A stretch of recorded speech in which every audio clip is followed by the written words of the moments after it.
The print के software में आपका स्वागत है। मैं हूं गौरव। आज हम जिस किताब को लेकर आए हैं उस किताब का नाम है ऑपरेशन खुकरी। ऑपरेशन खुकरी 233 सैनिकों की कहानी है जो पश्चिम अफ्रीका के सिएरा लियोन में जाकर भारत के तिरंगे का मान बढ़ाया था। हमारे साथ मेजर जनरल राजपाल पुनिया और दामिनी पुनिया इस पुस्तक के लेखक दोनों लोग हैं। आइए उनसे हम लोग बात करते हैं। मेरा सबसे पहला सवाल दामिनी जी आपसे है कि इस पुस्तक को लिखने का ख्याल कैसे आया? Thank you Gaurav, thank you for inviting us. ये पुस्तक का ख्याल ऐसे आया कि सबसे पहले ये समझना जरूरी है कि भारतीय सेना है क्या। भारतीय सेना कोई नौकरी नहीं है। भारतीय सेना is selfless devotion to duty. तो जब आप अपनी देश की रक्षा के लिए सेल्फलेसली समर्पित होते हो तो बहुत ऐसे साहस की ऑपरेशंस एंड मिशंस के हमारे सोल्जर्स हिस्सा बनते हैं जो आम जनता को जिसके बारे में नहीं पता होता। तो ऐसा ही एक ऑपरेशन है ऑपरेशन खुकरी। ऑपरेशन खुकरी सन 2000 में हुआ था। कल इसकी 22वीं एनिवर्सरी है, 15 जुलाई को। तो ये एक ऐसा ऑपरेशन था जिसमें हमारे भारतीय सैनिक 233 सैनिक लड़कर 75 दिन आतंकवादियों से घिरने के बाद लड़कर बहादुरी से भारत लौटे थे। पर इस ऑपरेशन के बारे में भारतीयों को ही नहीं पता था। इसके अलावा जो ब्रिटिशर्स हैं, ब्रिटिशर्स ने इस ऑपरेशन पे अपना ठप्पा लगाया था क्योंकि उनके 2 हेलीकॉप्टर आए थे एक आदमी को ले जाने के लिए। सिर्फ उन 2 हेलीकॉप्टर की प्रेजेंस से बीबीसी और बाकी सारे ब्रिटिश न्यूज चैनल्स ने बोला था कि ये एक ब्रिटिश ऑपरेशन है। सो आई थिंक राइटफुली सो भारतीय सिटीजन होने के नाते आई थिंक ये हमारी ड्यूटी थी। बिकॉज मेरे फादर इस ऑपरेशन को लीड कर रहे थे, हमारे पास सारी ऑन ग्राउंड इंफॉर्मेशन थी। तो ये हमारी एक ड्यूटी बनती थी कि हम हमारे देश की जो साहस की कहानी है वो रिक्लेम करें। And I think that motivated us कि हम लोगों ने ये किताब लिखी। सर, मेरा आपसे सवाल है कि जब आप वहां पे 233 जवानों के साथ थे घेराबंदी में, तो खाने के लिए वहाँ इस कहानी में जैसा कि मैंने पढ़ा कि खाने के लिए उन लोगों के पास कुछ नहीं था। तो उस वक्त आप लोग के जहन में क्या चल रहा था? जय हिंद गौरव। जैसा आपने ठीक बोला कि खाने के लिए हमारे पास बहुत लिमिटेड राशन था, जो कि कुछ दिनों तक हम उस राशन को खा करके जिंदा रह सकते थे। उसके बाद खाने के लिए कुछ नहीं था। लेकिन खाने से भी ज्यादा जरूरी देश का तिरंगा, जो कि एक फौजी सिपाही जब विदेश की ड्यूटी पर जाता है तो उसके सीने के ऊपर, उसकी छाती के ऊपर एक तिरंगा झंडा लगाया जाता है। तिरंगा झंडा एक सिपाही को सिर्फ 2 ही बार मिलता है। एक बार जब वो युद्ध के मैदान में शहादत करता है तो उसको तिरंगे से लपेटा जाता है, और दूसरी बार जब विदेश की सेवा में जाता है तो उसके यूनिफॉर्म के ऊपर तिरंगा झंडा लगाया जाता है। तो खाने से ज्यादा हमें हमारे तिरंगे की इज्जत, हमारे तिरंगे की लाज, वो हमारे दिमाग में सबसे ऊपर थी। और उसी मोटिवेशन, उसी देश की भावना के साथ हमने अपना जो वहां पे 75 दिन बिना खाना गुजारा है, और जरूरत पड़ने पर घास की रोटियां भी खाई हैं, लेकिन देश का नाम सर्वोपरि ऊपर रखा है। सर, मेरा अगला सवाल है कि ये जो रिवॉल्यूशनरी यूनाइटेड फ्रंट था, ये हमारे दर्शकों को बताइए कि ये क्या था और ये कैसे फंक्शन करता था, इसके काम करने का तौर तरीका क्या था? रिवॉल्यूशनरी यूनाइटेड फ्रंट फोडे सेंको, जो एक उनके मिलिट्री के अंदर एक कॉर्पोरल था, उसने शुरू किया था। क्योंकि सिरा लियोन में करप्शन इतना ज्यादा हो गया था और धीरे धीरे एक ये पैरेलल आर्मी बन गई थी, जिसके अंदर की रैंक स्ट्रक्चर से लेकर के ब्रिगेड, बटालियंस, कंपनी, यहाँ तक कि उनके देश की सीमा की सुरक्षा का पूरा जिम्मेदारी भी इसी रिवॉल्यूशनरी यूनाइटेड फ्रंट के ऊपर था। तो ये अपने आप में एक मिलिशिया आर्मी थी, जो कि न कि एक मिलिटेंट या एक जो आतंकवादी है उसकी तरीके से काम करते थे, पर एक प्रॉपर ऑर्गेनाइज्ड मिलिट्री की तरह काम करते थे। और मेरे हिसाब से इससे खतरनाक लड़ाकू और इससे खतरनाक आतंकवादी मैंने अपनी जिंदगी में नहीं देखे। दामिनी जी, अगला सवाल मेरा आपसे है कि जब मैं इस किताब को पढ़ रहा था तो उसका पहला चैप्टर था होई सोई जो राम रखी राखा। ये नाम कैसे आपके दिमाग में आया और इसके रखने की पीछे की वजह क्या थी? तो ये बहुत ही इंटरेस्टिंग नाम था जो हमने हमारे पहले चैप्टर के लिए सोचा, क्योंकि बहुत बार ऐसा होता है कि हम बहुत प्लानिंग करते हैं अपनी लाइफ में, पर जो डेस्टिनी में लिखा होता है, जो गॉड ने डिसाइड किया होता है, अल्टीमेटली वही होता है। तो ये इसलिए आया था बिकॉज पहले चैप्टर में हमने क्लियरली बताया हुआ है कि अब major general then major Punia 3 साल कारगिल में पोस्टेड थे, तंगधार में पोस्टेड थे जब कारगिल युद्ध चल रहा था। तो 3 साल मेजर पुनिया जैसे बहुत सारे हमारे सैनिक होते हैं अपनी फैमिली से सेपरेटेड थे। तो फैमिली का जो सेपरेशन था, उसके बाद 3 साल के बाद जब उनकी पोस्टिंग आई थी एक छोटे से टाउन में, बबीना यूपी में उनकी पोस्टिंग आई थी, तो वो बड़े खुश थे कि अब मैं जाके ना अपनी फैमिली के साथ रहूंगा। अब मैं कम से कम 2 साल अपनी वाइफ, अपने बच्चों को टाइम दूंगा और मैं एक अच्छी फैमिली लाइफ जीऊंगा। तो ये मेजर पुनिया की प्लानिंग थी कि बबीना पहुंच के मेरा घर होगा, बच्चे, वाइफ सब सेट रहेगा। पर जिस दिन उन्होंने बबीना में ऑफिस ज्वाइन किया, पहले दिन उनका यूएन का लेटर आ गया कि आपको सेरा लियोन जाना है, जिसके लिए आप अभी दिल्ली रिपोर्ट करो और अपनी ट्रेनिंग स्टार्ट करो।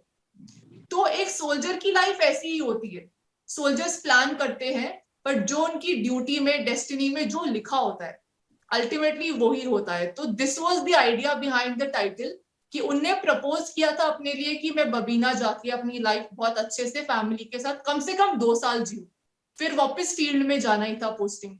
बट वो भी नहीं हो पाया बिकॉज डेस्टिनी में लिखा था कि मेजर पुनिया सेरा लियोन जाए, और ऑपरेशन खुकरी के बारे में हम सब बैठ के पढ़े। सर, मेरा सवाल आपसे है कि जब ये ऑपरेशन शुरू हुआ, ये संयुक्त राष्ट्र शांति स्थापना का ऑपरेशन था, लेकिन ये तिरंगे की रक्षा के सम्मान का ऑपरेशन कैसे बन गया? गौरव, ये ऑपरेशन शायद नहीं हुआ होता अगर वो आतंकवादी या मार्टिन, जो कि उनका ब्रिगेड कमांडर था, मेरी इस बात को समझ पाता कि एक सिपाही अपना हथियार समर्पित नहीं कर सकता है। हम वहां पे शांति सेना की ड्यूटी पर गए थे, हम वहां पर शांति कायम करने के लिए गए थे, शायद लड़ने नहीं गए थे। जब ये सिचुएशन होती है कि उन्होंने हमको घेर लिया, तब मैंने उसको समझाने का कोशिश किया था। मैंने उसको समझाया था कि एक सिपाही अपने हथियार, अपने वेपन की पूजा करता है। हमारे लिए वो भगवान है, हमारे लिए हमारी वर्दी हमारा धर्म होता है और हमारा हथियार हमारे लिए भगवान होता है। वो शायद इसको समझ नहीं पाया। अगर वो उस चीज को समझ लेते तो शायद ऑपरेशन खुखरी नहीं होता, क्योंकि हम हमारे हथियार के साथ वहां से वापस अपने देश को आने के लिए तैयार थे। पर उनकी एक ही शर्त थी कि आप हथियार डालेंगे, आप हमारे कदमों में हथियार डालेंगे, जो कि एक सिपाही को कबूल नहीं था। तो किस तरीके से एक शांति सेना का मिशन एक देश की इज्जत, एक सिपाही की इज्जत में कन्वर्ट होता है, वो इस बुक में हमने लिखा है। सर, इस किताब में कर्नल मार्टिन, जिसका जिक्र आप कर रहे हैं, इनका बहुत बार जिक्र हुआ है। हमारे दर्शकों को बताइए कि कर्नल मार्टिन कौन थे? उनकी जो आर्मी खड़ी हुई थी रिवोल्यूशनरी यूनाइटेड फ्रंट की, उसको लाइबेरिया का बहुत सपोर्ट था। लाइबेरिया एक पड़ोसी देश है सीरालियोन का, और लाइबेरिया में उस टाइम पे चार्ल्स टेलर लाइबेरिया का प्रेसिडेंट था, जो पहले आतंकवादी हुआ करता था, और वो उस देश का एक दिन प्रेसिडेंट बन जाता है। और उसके बाद जो ये RUF ऑर्गेनाइजेशन है, इसको लाइबेरिया की मदद हो रही थी पड़ोसी देश से। और मार्टिन जो था एक लाइबेरिया का नागरिक था, एक लाइबेरिया का जो आतंकवादी, जो कि धीरे धीरे RUF में एक सिपाही के काडर में भर्ती होकर के एक ब्रिगेड कमांडर तक पहुंच जाता है। मेरा और मार्टिन का एक रिलेशनशिप आपस में इंसानियत के नाते, क्योंकि कम से कम 15-16 बार हमारी फ्लैग मीटिंग होती है 75 दिनों के बीच में, तो एक दोस्ती और एक इंसानियत के नाते हमारे बीच में एक रिलेशनशिप पैदा हो जाती है। क्योंकि मार्टिन अपनी ड्यूटी कर रहा है, मैं अपनी ड्यूटी कर रहा हूं, लेकिन आफ्टर ऑल हम हैं तो इंसान। तो वो जो एक आपस में रिश्ता बनता है, उस रिश्ते के बावजूद भी आखिरी में हम एक दूसरे से लड़ाई करते हैं, और युद्ध के मैदान में मार्टिन की सेना को मैं हरा करके वापस आता हूं।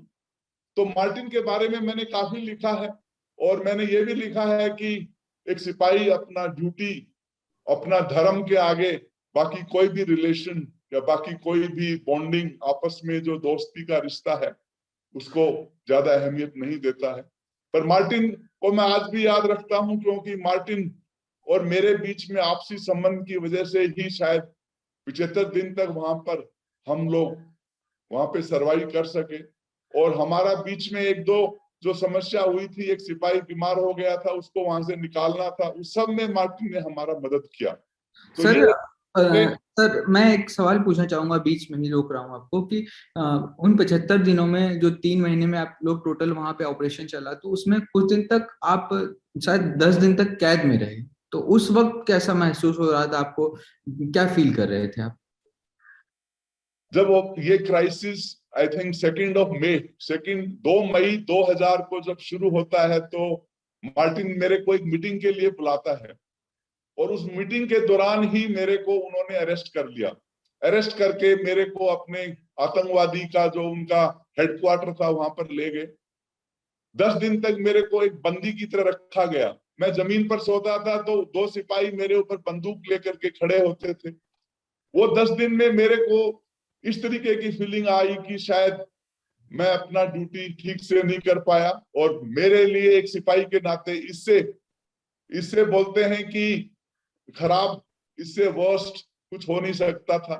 मेरे अंदर ये भावना आ गई थी कि शायद अब इससे और खराब नहीं हो सकता है, यहाँ से जो भी होगा सुधार होगा, क्योंकि गिलास पूरी तरीके से खाली हो चुका था।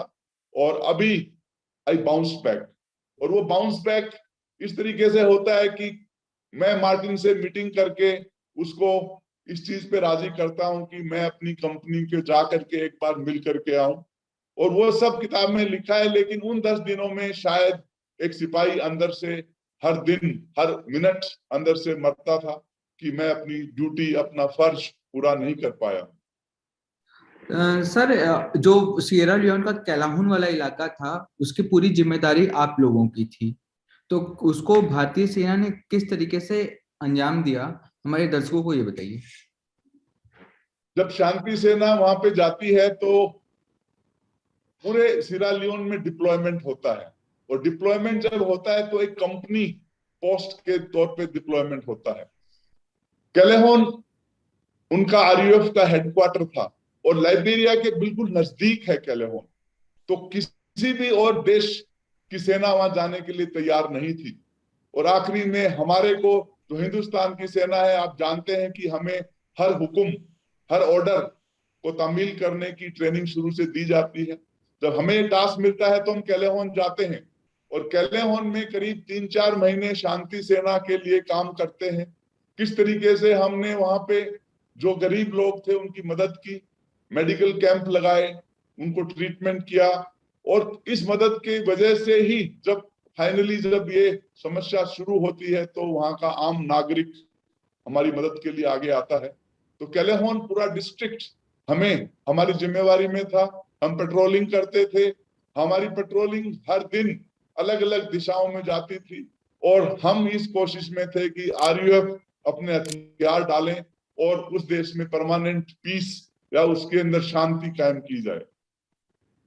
सर मेरा आपसे आखिरी सवाल है कि एक बुक में तस्वीर है, आप फोन पे बात कर रहे हैं, और वो लुंगी अंतर्राष्ट्रीय एयरपोर्ट की है, आप अपने घर पे बात कर रहे थे। तो सर उस वक्त तक काफी दिन तक आप लोग वहां पे गुजार चुके थे, तो आप लोगों को क्या फील हो रहा था, और घर का क्या माहौल था? गौरव, कम से कम 75 दिन शायद मेरी फैमिली और मेरे बीच में कोई बातचीत नहीं थी, न कोई चिट्ठी थी। और हिंदुस्तान में ये अफवाहें उस समय चल रही थी कि शायद जो आतंकवादियों ने पकड़ लिया है और वापस अपने देश में नहीं आएंगे। लेकिन मेरी मिसिज, जो कि बबीना में उस समय थी, उसको भरोसा था अपने हस्बैंड के ऊपर कि एक दिन मेरा हस्बैंड वापस आएगा, इज्जत के साथ वापस आएगा। तो जब वो फोन लुंगी आने के बाद मैं पहली बार अपनी वाइफ से बात करता हूं, तो बहुत ज्यादा एक इमोशंस आप कह सकते हैं कि उस समय ये लग रहा था कि शायद मैं अभी अपनी वाइफ के सामने ही खड़ा हूं जब बात कर रहा हूं, और मैं ये कोशिश कर रहा था बताने की कि किस तरीके से 75 दिन हमने निकाले हैं, और मेरी वाइफ ने मेरे को ये बोला था कि I am proud of you. And वो मोमेंट बहुत मुश्किल है बयान करना, इट वाज टू इमोशनल, बहुत ही इमोशंस उस समय, फीलिंग्स थी कि जो है मैं एक कामयाबी से अपने देश की इज्जत के साथ अपने सिपाहियों को सही सलामत वापस हिंदुस्तान लेकर के आया हूं। इससे पहले कि आप ये इंटरव्यू को कॉल ऑफ करें, एक हमारा साथी, एक सिपाही जो हमारे साथ था, हवलदार कृष्ण कुमार, जो इस ऑपरेशन में शहीद हुआ, हिमाचल प्रदेश का रहने वाला है, और उसने अपनी जान की बाजी लगा करके भी बाकी सिपाहियों की रक्षा की। हम उसको सैल्यूट करते हैं। उस सिपाही को मरणोपरांत सेना मेडल से सम्मानित किया गया, और हवलदार कृष्ण कुमार के फैमिली और बच्चे के साथ आज भी हमारे टर्म्स और रिलेशंस हैं। दामिनी जी, मेरा आपसे आखिरी सवाल है कि आप अब तो ऑथर बन गई हैं। इस पुस्तक को लेकर मैं कई जगह सोशल मीडिया पे देख रहा था और नेट पर गूगल पे भी सर्च करने के बाद ये मिला कि कोई फिल्म बन रही है, क्या ऐसा कुछ अफवाह है? अफवाह नहीं है, ये रियलिटी है। इस साल हमने कॉन्ट्रैक्ट साइन किया है फिल्म का। ऑफ कोर्स मैं प्रोडक्शन हाउस का नाम कॉन्ट्रैक्ट की वजह से नहीं आपको बता पाऊंगी, बट काम चल रहा है, स्क्रिप्ट लिखनी शुरू कर दी गई है, तो बहुत जल्द आप बड़े पर्दे पे ऑपरेशन खुकरी को देखेंगे। तो कब तक आने की उम्मीद है हमारे दर्शकों को, कुछ बता सकते हैं? 1-1.5 साल हमें उम्मीद है। 1-1.5 साल में शूटिंग एंड स्क्रिप्ट राइटिंग वगैरह सब कंप्लीट होके पोस्ट प्रोडक्शन वर्क के बाद रिलीज हो जाएगी। अभी तक हमें यही उम्मीद है कि 1-1.5 साल में the movie will be out. Damini ji और मेजर साहब, आपका द प्रिंट से बात करने के लिए शुक्रिया। और हम दर्शकों को बताना चाहेंगे कि ऑपरेशन खुकरी एक बहुत ही दिलचस्प कहानी है, इसको सबको पढ़ना चाहिए। द प्रिंट के सॉफ्ट कवर में मैं अगले एपिसोड में किसी और किताब के साथ, तब तक आप देखते रहिए the print. Gaurav, I would like to say something. Firstly, let me thank the print soft cover for calling me on this screen to talk to you. लेकिन एक वाकया शायद मैं आपसे शेयर करना चाहूंगा, अगर आप उसको इंक्लूड करना चाहें। हाँ। कैलेहोन में हमारे साथ एक पाकिस्तानी ऑफिसर था। वो पाकिस्तानी ऑफिसर को आतंकवादियों ने पकड़ लिया था। हम उस पाकिस्तानी ऑफिसर मेजर रफीक को मैं खुद छुड़ा करके वापस हिंदुस्तान के कैंप में लेकर के आया था, और उस पाकिस्तानी ऑफिसर को हमने खाना खिलाया। हमने खाना नहीं खाया, लेकिन उसको, मेजर रफीक को खाना खिलाया। और आखिरी में जब हेलीकॉप्टर से उसको निकाला गया, तो उसने जाते हुए मेरे को सल्यूट करके ये बोला था कि I am proud of Indian army. और मेजर रफीक, जो कि शायद आज भी पाकिस्तान आर्मी में शायद कोई सीनियर ऑफिसर होगा, उसके बाद मेरा कोई लिंक नहीं है, पर मेरे को अभी भी याद है कि किस तरीके से उसने इंडियन आर्मी को रेस्पेक्ट किया था, और हमने हमारा जो एक मेहमान के नाते धर्म था वो निभाया था। That is all I would say, and once again thank you very much. Jai Hind. Sir, thank you Damini ji. Thank you so much.